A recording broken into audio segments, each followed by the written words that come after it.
Well, hello once again.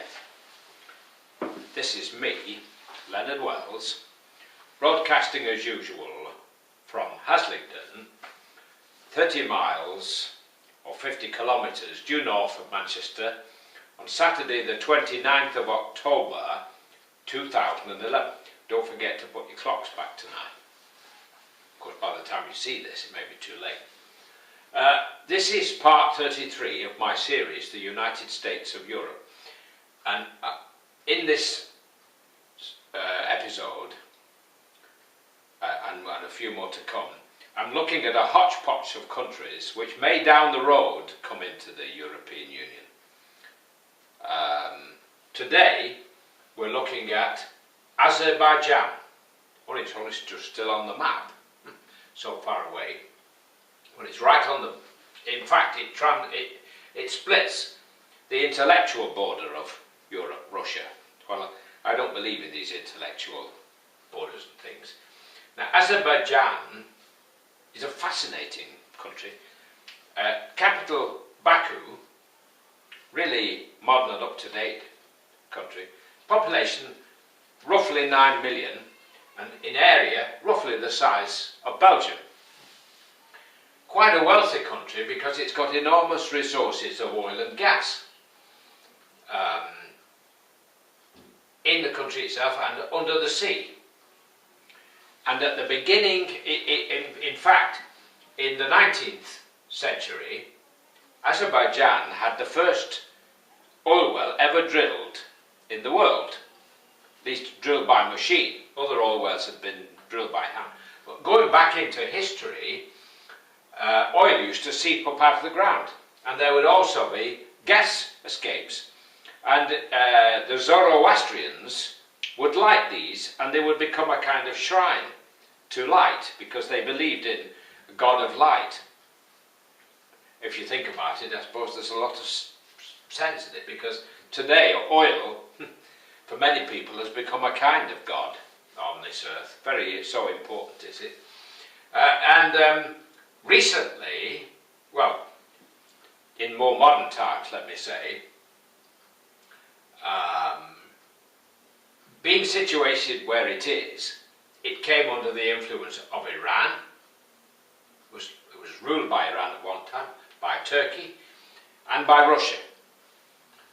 And its oil, of course, has made it a great prize. That's been one of its problems. Was under Russia up until the First World War. And when the Soviet Union sort of fell apart and then there was a revolution, Azerbaijan, Armenia and Georgia sort of kind of joined together in a kind of democratic union. Didn't last long because the Soviet Union had designs on the oil.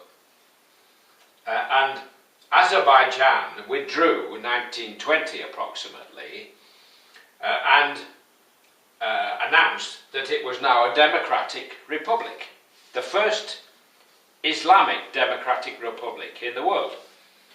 Then it announced that women would get the vote, equal suffrage for men and women.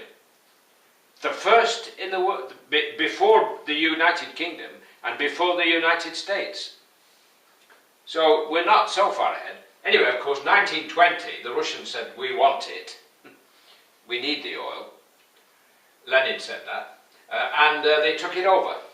And it stayed there until, well, of course, we had the Second World War, and then afterwards the Soviet Union was in power. And it stayed that way until the 1990s, when the Soviet Union dissolved. Now, in the Second World War, 680,000 native people from Azerbaijan, I can't say Azerbaijanis, well I can now, 680,000 went to the front to fight alongside Russia, including 100,000 women. Isn't that amazing? Approximately 250,000 were killed, and many were given the order of the Soviet Union, great honours and medals because they fought so bravely. And of course, Hitler wanted to get hold of the oil from Baku, from Azerbaijan, in particular around Baku. But he never made it because he was defeated at Stalingrad, as we all know. It was one of the great battles of the war. Can't actually find it on the map here at the moment. I should have looked it up, but anyway, never mind. You know the story. It's probably up here somewhere. Volgograd is probably what was Volgograd. I'm only guessing. Forgive me for not being totally au fait with the facts, but I hadn't remembered Stalingrad until just now.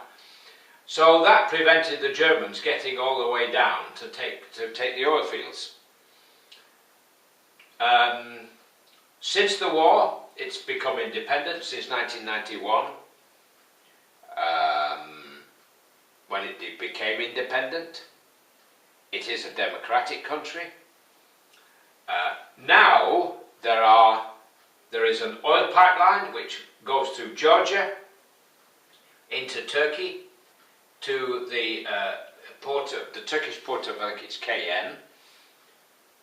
Haven't yet managed to find it on the map or even on Google, KN, so it's probably maybe a new port specifically designed. But it is on the Mediterranean. It's not in the Black Sea. They specifically didn't want any more ships going through these straits because the waters are so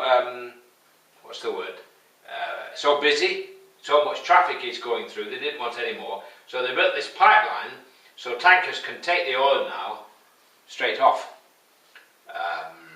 and maybe even some can go down through the Suez Canal if necessary. But there is also a gas pipeline, again, which goes to Turkey, but the pipeline connects into the gas system supplying gas to Europe. And there are huge reserves of gas in Azerbaijan, mainly under the sea, close to Baku.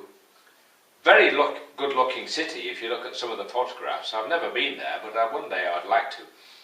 But at the beginning, when oil was first discovered, or first made use of there in a big way, vast fortunes were made, and there were incredible wealth came out of the initial exploration and exploitation of the oil there.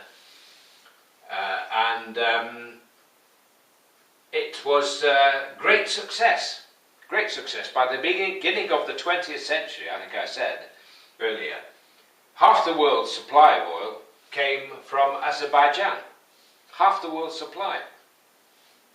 And it has a tourist industry, very mountainous country, about 40% or so is mountainous. Big agricultural area, you'd be surprised. They grow quite a lot of their own requirements there, including some tobacco.